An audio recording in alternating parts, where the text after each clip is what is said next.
Chacun ses problèmes. Moi, c'est Vincent Naxos.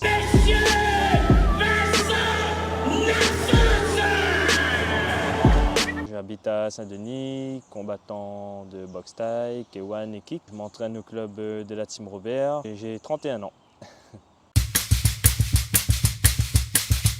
J'habite à la Bretagne, mais je m'entraîne à Boisnef. Je suis toujours resté à la Team Robert avec Jean-Luc Robert. J'ai commencé là-bas et jusqu'à aujourd'hui, toujours là-bas. Et je pense jusqu'à la fin de ma carrière, ça sera toujours là-bas. La même équipe depuis le début, toujours le même coach et toujours la même salle.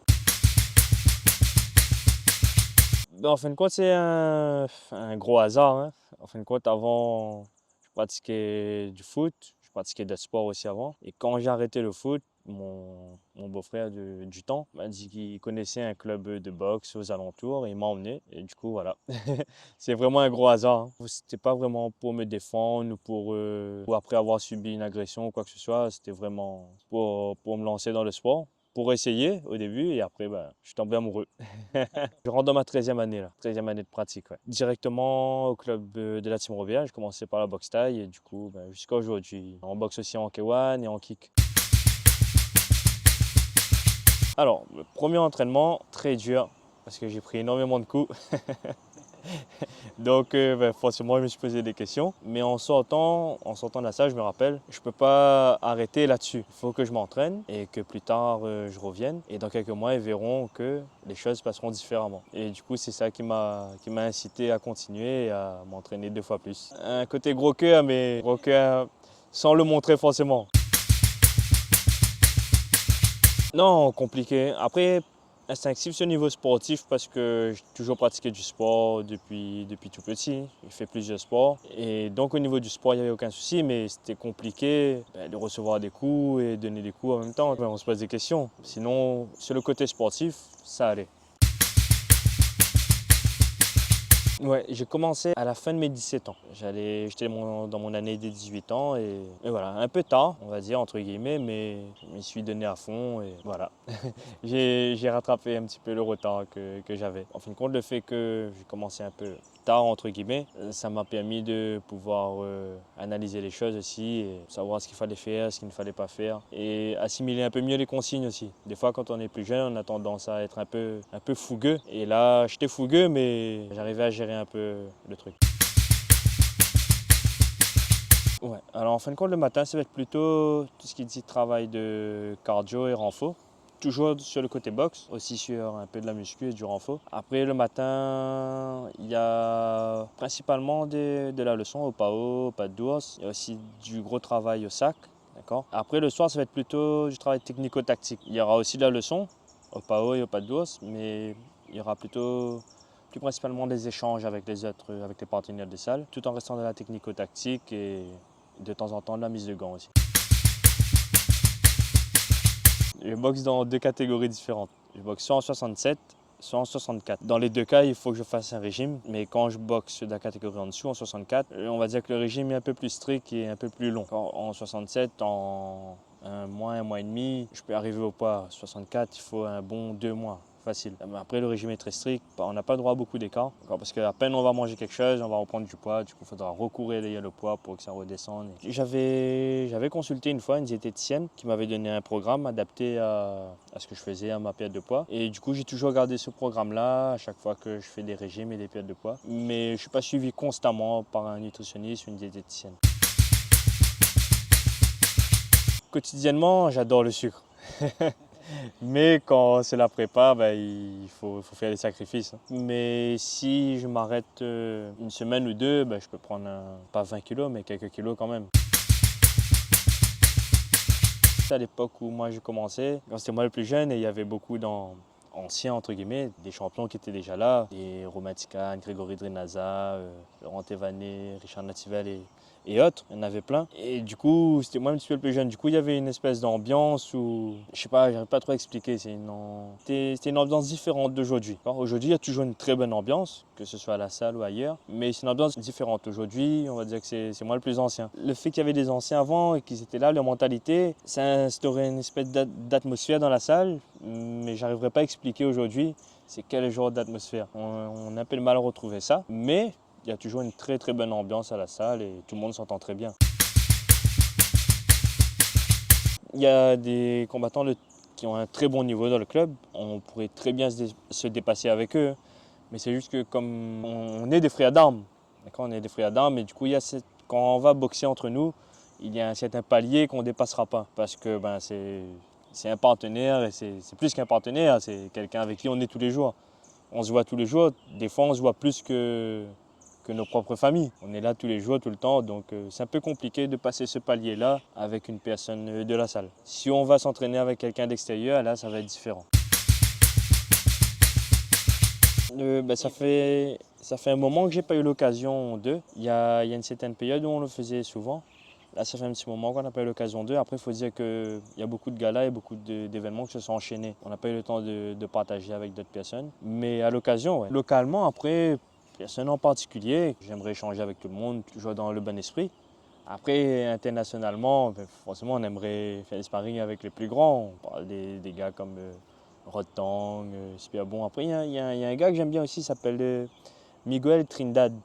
C'est un Portugais, très très bon. Il boxe au Glory, il a boxé au One. Très bon gars, enfin très bon boxeur. Et c'est un gars avec qui j'aimerais bien échanger aussi.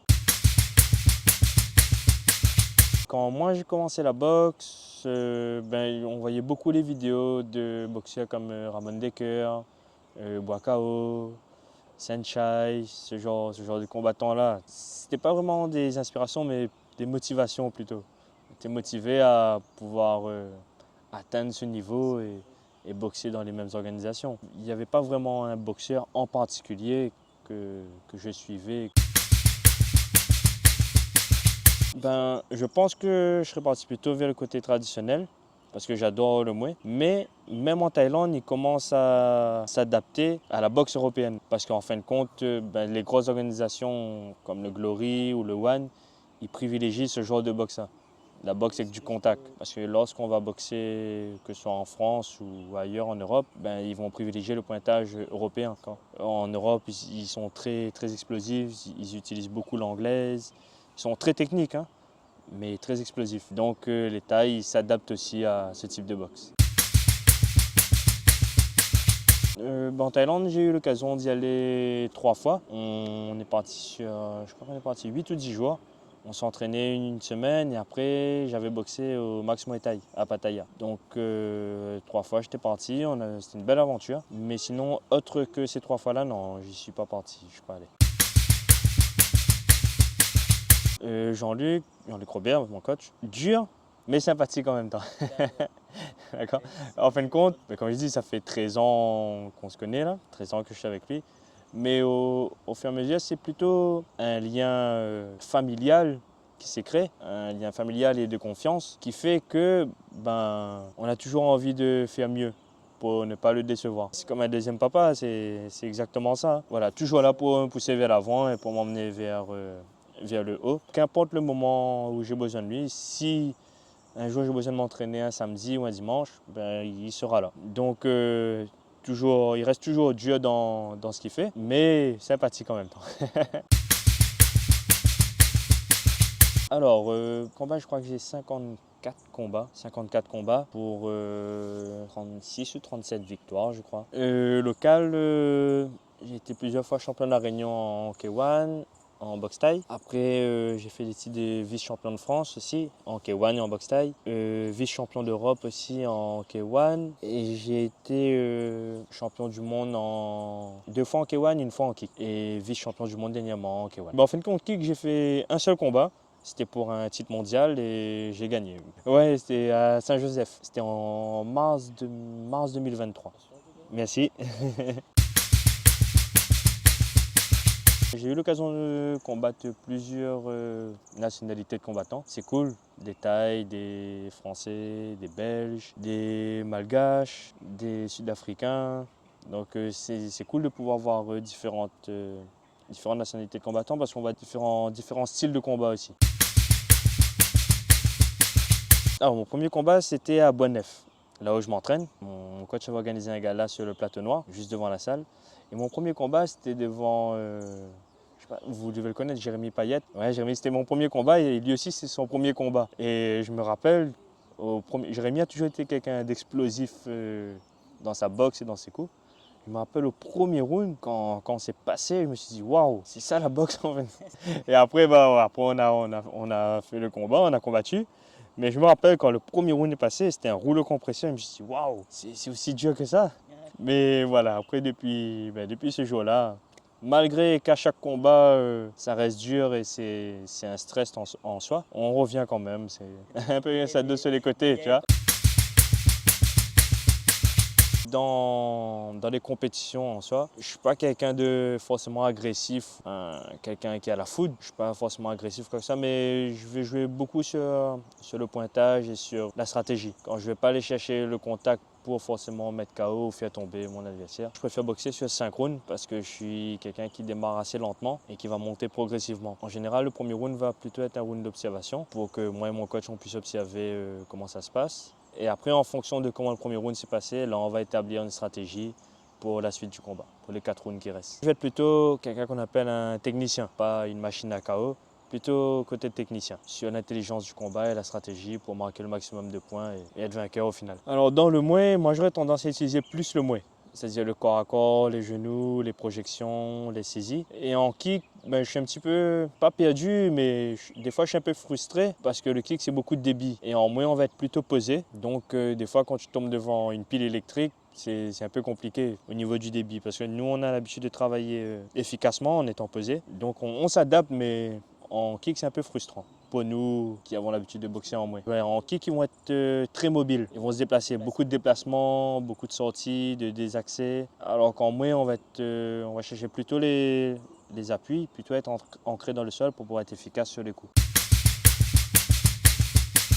Jusqu'à aujourd'hui, c'est pas arrivé. Je croise les doigts pour que ça continue. Mais je sais pas, je pense que ça va être un instinct de survie qui va prendre le dessus et on verra à l'instant T.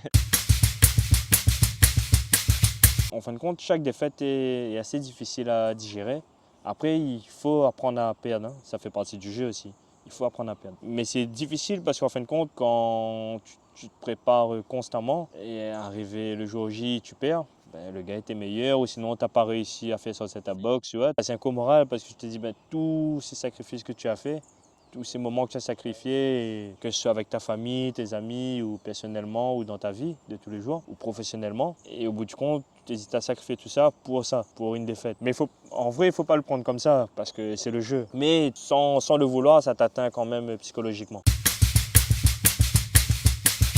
J'ai la chance de pouvoir associer ma passion et mon métier. Je travaille dans le sport aussi, du coup j'ai la chance de pouvoir associer les deux. Et ça me permet des fois de gérer mon planning en fonction, avec les entraînements et le travail. Après il y a des fois où c'est un peu compliqué parce qu'il y a la famille aussi dedans. J'ai un petit garçon, du coup il faut que je libère du temps pour lui aussi, ce qui est normal. Donc à chaque fois je vais aménager mes semaines en fonction de lui, en fonction de mon petit garçon. On va dire, c'est pas contraignant, mais il faut bien faire les choses. Il faut que ce soit organisé. À chaque début de semaine, on va dire, j'organise ma semaine pour pouvoir être libre à ce moment-là ou pour pouvoir, je sais que tel jour je vais m'entraîner. Ensuite, à ce moment-là, il faudra que j'aille travailler. Là, il faudra que je passe du temps avec mon garçon. Il faudra que je m'entraîne. C'est vraiment une organisation. Je ne peux pas arriver au jour le jour et dire, bon, aujourd'hui, je vais faire ça, comme ça ou comme ça. C'est vraiment organisé.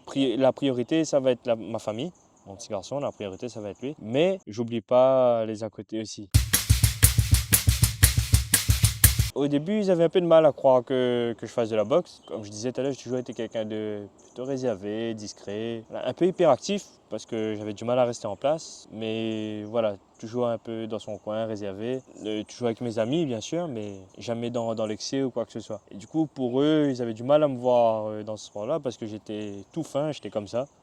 Et du coup, c'est compliqué pour eux de m'imaginer recevoir des coups ou donner des coups. Donc, ils avaient un peu de mal à croire jusqu'au jour où j'ai commencé la compétition et j'ai continué dedans. De toute manière, ils avaient plus le choix. Sans mentir, moins on parle de moi, mieux je me porte. C'est pas pour truc quoi que ce soit, mais c'est vraiment comme ça. Quand j'arrive dans un endroit et qu'on va m'interpeller ou autre, je vais être un peu gêné, mais c'est moi parce que je suis comme ça. Il faut reconnaître aussi que ce côté popularité là aussi, c'est une sorte de reconnaissance pour le travail qu'on a fourni pendant toutes ces années-là. Donc je crache pas dessus non plus. Après c'est parce que moi je suis comme ça, je suis un peu gêné dans ce genre de situation. Moi, ça ne me dérange pas du tout que quelqu'un vienne me voir ou m'interpelle ou quoi que ce soit. Au contraire, c'est toujours un plaisir de partager avec quelqu'un. Mais moi, par exemple, je ne vais pas aller vers quelqu'un et lui dire oui, ben, je fais de la boxe ou ceci, cela, comme ci, comme ça. Franchement, c'est vraiment ça la plus grande satisfaction. Le fait que ben, les gens reconnaissent un peu le travail que tu as fourni pendant toutes ces années. Tu ne le fais pas pour ça, mais quand ce genre de situation arrive, ben, tu es content aussi parce que tu te dis ben, c'est cool quoi. Ben, après, en tant que pro, quand un boxeur est pro, quand il va boxer, il sera rémunéré. L'organisateur du gala doit rémunérer le pro, c'est comme ça. Après, c'est de l'argent, on va pas cracher dessus non plus. L'argent, ça rend toujours service, mais il n'y a pas de quoi en vivre. De quoi dépanner ou se faire un petit plaisir, mais pas un petit plaisir acheter une voiture. Hein. Sinon, faire plaisir à sa famille. De base, on ne le fait pas pour ça. On ne le fait pas pour l'argent. C'est vraiment une passion. L'argent, on va dire que c'est un plus. Mais c'est vrai que quand tu te poses et que tu réfléchis à tout ce que tu fais et tous les sacrifices que tu fais derrière, tu es obligé de jongler entre le sport, le travail, la famille. Ben, tu te dis que si tu pouvais être rémunéré que pour faire ça, ben, ça serait énorme. Donc oui, je trouve que c'est un peu insuffisant pour nous les sportifs, tout ce qui dit sport de combat. Je trouve qu'on fait autant d'efforts que les sportifs de haut niveau qui sont rémunérés dans les autres pays. On fait autant d'efforts qu'eux. Vraiment au hasard, on va prendre un footballeur qui s'entraîne tous les jours, c'est son métier. Ben, on fait la même chose. Quand on s'entraîne 2 à 3 fois par jour, toujours avec une grosse intensité. Des fois, on boxe tous les mois, des fois, ça peut être tous les 2 mois, mais on n'est pas rémunéré autant. Je pense que oui, c'est en phase parce que c'est de plus en plus médiatisé. Après, là, il y a le MMA qui est rentré et le MMA prend beaucoup de place. Après, c'est parce que c'est mondial. Le pied-point aussi, c'est mondial, mais le MMA prend plus de place, d'accord, avec des organisations comme l'UFC. Et en fin de compte, ce qui va faire que le sport prend de la valeur, c'est la médiatisation. L'UFC, vous avez vu la médiatisation qu'il y a. Et c'est ce qui fait que derrière, il y a des gros sponsors et des grosses rémunérations. Le pied-point, à part le Glory et le One, il n'y a pas beaucoup d'organisations qui peuvent se permettre de rémunérer leurs combattants autant. Il y a beaucoup d'organisations, il y a beaucoup de galas, que ce soit en boxe pied-point ou autre. Il y a beaucoup de galas. Malheureusement, à La Réunion, le circuit est un peu fermé. On peut pas se permettre de faire un gala et inviter 10 étrangers. C'est compliqué au niveau du financement. Comme c'est pas autant médiatisé, du coup, il y a des sponsors qui suivent, pas autant que d'autres sports. C'est un peu restreint financièrement. Un gala, on pourra faire un gala, inviter quelques étrangers, mais pas énormément. On peut être très médiatisé si on invite, je dis n'importe quoi, hein. Si on fait un gala, on fait boxer un boxeur local, un Sanchai par exemple. Et pour faire venir Sanchai, ben, il faut débourser une bonne monnaie. Ça serait de le faire avec passion. Quand on regarde bien, quand on regarde tout ce dont on a parlé là, le financement et compagnie, les primes et compagnie, à part des coûts, il n'y a rien à gagner de la boxe. À part des coûts, il n'y a rien à gagner. Donc il faut vraiment être passionné. Et voilà, c'est ça qui va primer avant tout. Avoir la volonté et être passionné. La boxe va inculquer, enfin le sport en général, hein, va inculquer beaucoup de valeurs. D'accord, dans la vie de tous les jours. La boxe plus particulièrement, parce qu'on va prendre des coups et donner des coups. Une certaine confiance en soi. Mais il ne faut pas abuser de cette confiance non plus. On va se dire que on est capable de. D'accord, le fait de se dépasser, le dépassement de soi, même si on connaît qu'on va se prendre des coups, aller quand même à l'entraînement ou aller quand même au contact, tout ça, c'est un tout en fin de compte. Le respect d'autrui, d'accord, l'assiduité, la volonté, la confiance en soi, ce sont des valeurs principales du sport. On va commencer par le respect déjà. Quand tu vas boxer, tu vas saluer la personne sur qui tu vas taper et à la fin du combat, vous allez vous entrelacer alors que vous êtes tapé dessus pendant tout le combat. D'accord, il n'y a rien de mieux que cette image pour le faire appeler le respect de l'autre. Qu'importe le sport, tu pourras prendre n'importe quel sport, il y aura toujours un salut au début et un salut à la fin. Donc le respect avant tout. Ça va être un moyen de se défouler. Des fois, tu sais pas, tu peux passer une mauvaise journée et juste le fait d'aller t'entraîner, ça va te faire un bien énorme. Quand tu sors de là, tu n'as plus la force de t'énerver ou tu n'as plus la force de te prendre la tête ou quoi que ce soit. Ça permet de libérer l'esprit et te dépenser. Et après, ça va être aussi une philosophie. Pourquoi? Parce que un truc banal, tu rentres chez toi, tu sors du travail, tu t'assois dans le fauteuil et tu te dis bon, il faut que je me lève, il faut que j'aille à l'entraînement. Alors que tu pourrais très bien rester assis dans ton fauteuil à ne rien faire. Mais non, tu te lèves et tu vas à l'entraînement, c'est déjà un grand pas que tu fais. Après, les combattants qui n'ont pas de respect, il n'y en a pas énormément, hein. Ça arrive, hein. Ça arrive, mais il y en a pas énormément. Mais ça arrive quand même de temps en temps. Mais ça, franchement, moi, je pense que c'est l'école dans laquelle tu es qui va jouer là-dessus. La première personne qui va t'inculquer les valeurs de ce sport, c'est ton coach. Si ton coach a un mauvais comportement, tu vas reproduire ce comportement-là aussi sur le ring ou autre. Si ton coach a un bon comportement et quelqu'un d'exemplaire dans la vie de tous les jours, personne n'est parfait, moi le premier, mais dans son comportement sportif déjà, pareil, tu vas reproduire ça sur le ring et c'est vraiment un miroir, on va dire. C'est l'école qui va faire que. Après, je sais pas, peut-être quelqu'un qui va sur le ring et qui n'aura pas de respect pour l'autre, peut-être que lui se sent bien dans son école, tu vois. Peut-être que pour lui, c'est bien ce qu'il fait et c'est bien ce qu'il apprend. Je vais pas dire que le gars il est comme ça, c'est pas bien. Peut-être que pour lui c'est bien, peut-être que quand il a commencé, on lui a inculqué que ce genre de choses-là était bien. Donc on ne sait pas, on ne sait jamais ce qui se passe derrière, on ne sait jamais ce que les personnes vivent aussi. Donc voilà.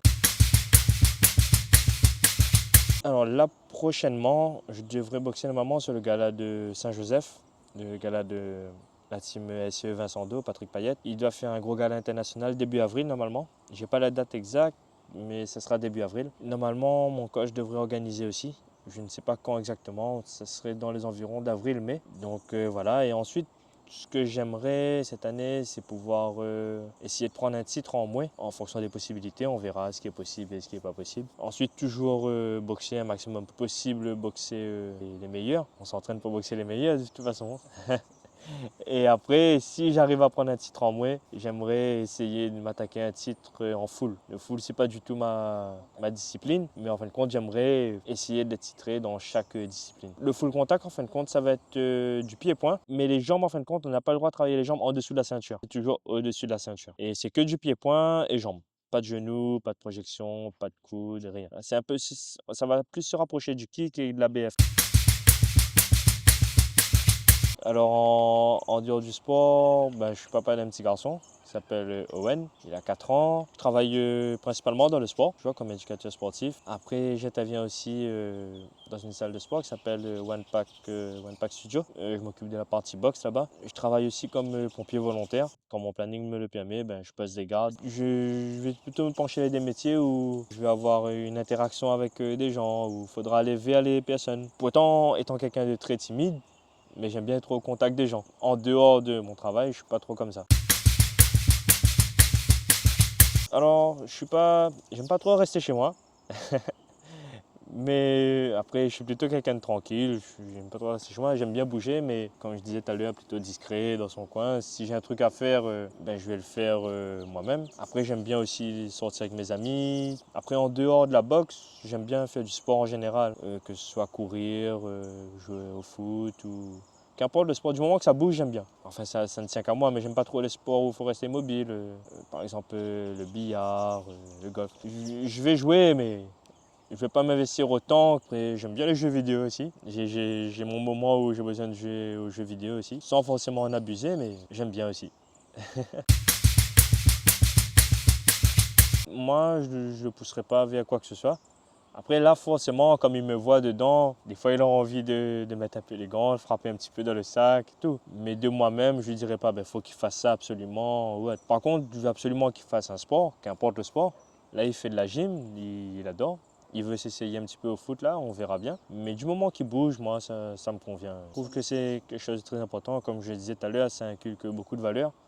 Et surtout quand on est petit comme lui là, ça apprend aussi le partage, aussi un petit peu l'esprit d'équipe. Mais il n'y a aucun sport où vraiment je lui dirais il faut qu'il fasse ça absolument, libre choix. Je fais le strict, mais au fond je suis faible. Des fois je tiens tête et truc, mais après quelques temps après, voilà, le cœur chavire. À partir du moment où tu deviens papa, les priorités changent. Avant que tu sois papa, tu peux avoir une petite amie avec qui tu partages ta vie et autres, mais Et c'est différent, tu vois. On va dire que dès que ton enfant arrive au monde, les priorités changent. Tout ce que tu vas faire, ce sera par rapport à lui. Tout ce que tu vas faire, que ce soit le travail ou quoi que ce soit, hein, tu vois, ce sera toujours par rapport à lui, par rapport à ton enfant. Ouais, il aime bien, mais après, des fois, bon, il n'a pas l'occasion de voir parce que je boxe souvent parmi les derniers et c'est un peu tard, du coup. Il est là, mais il dort. Il dort. Ce qui me fait peur, enfin, ce qui me fait peur un peu, c'est qu'il me voit un jour dans un combat et prendre un KO. C'est vraiment ce côté-là qui me fait un peu peur. C'est là-dessus que je m'inquiète un peu quand il vient me voir. Mais après, physiquement, non, j'ai pas de crainte sur le côté physique. Et quand il m'a déjà vu avec des yeux bien noirs, et dernièrement, j'avais eu une grosse blessure, il m'a vu aussi dans le plâtre. Donc ce genre de choses, ça va. Mais c'est vraiment le côté où prendre un KO, être déconnecté, perdre de connaissance, c'est là que j'ai un petit peu peur à propos de mon garçon. Alors, à l'école, j'étais pas le plus studieux non plus. Quand j'étais pas turbulent, mais j'avais beaucoup de mal avec l'autorité. La seule autorité que j'acceptais, c'était mes parents et dans le sport. Pourquoi? Parce qu'on va dire que dans le sport, c'était un choix. C'est moi qui choisissais d'aller là-dedans. Même jusqu'à aujourd'hui, j'ai un peu de mal avec l'autorité. Par exemple, je ne sais pas, si je suis dans un travail où les patrons sont trop autoritaires ou autre, ça a du mal à passer. Après, pareil, par exemple chez les pompiers, forcément on te donne des directives, mais là c'est un choix que j'ai fait. Ça vient de moi, c'est un choix que j'ai fait, du coup, j'accepte, comme pour le sport. Parce que plus tard, j'ai passé mes diplômes dans le sport, par exemple. À ce niveau-là, j'étais motivé parce que je voulais faire ça. Mais à l'école, voilà, c'était ça un petit peu le souci. J'avais des problèmes avec l'autorité. Du coup, des fois, il y avait quelques petites prises de tête avec les profs, mais je n'étais pas du genre à me bagarrer ou autre. Non, même là-dessus, je suis plutôt cool. D'accord. Plutôt cool. Je vais pas être du genre à râler ou à insulter ou quoi que ce soit. C'est des choses de tous les jours. Faisons en sorte que tout se passe bien, tu vois. Ça sert à rien de se prendre la tête. Et pendant quelques années, je travaillais comme médiateur. Du coup, j'ai été amené à apaiser des situations, ouais. Sinon, en général, quand il y a un problème ou autre, avant, j'aimais bien être aux abords des conflits. Pas moi être dans le conflit, mais j'aimais bien regarder tout ce qui se dit bagarre et compagnie. Mais en général, je laisse chacun dans ses problèmes, d'accord? S'il y a un souci, je mets pas mon nez dedans, d'accord? Sauf si vraiment il y a un gros abus, d'accord? S'il y a un gros abus, on va parler d'un homme qui tape une femme ou autre, ou un truc comme ça.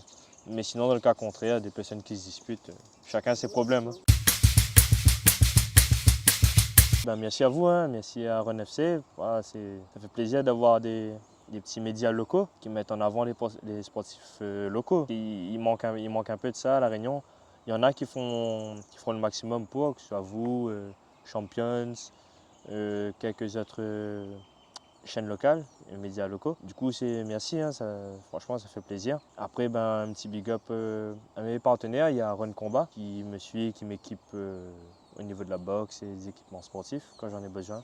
Et Off One qui m'équipe vestimentairement quand j'en ai besoin pour mes déplacements lors de mes combats. Et forcément, un big up à la team Robert, hein.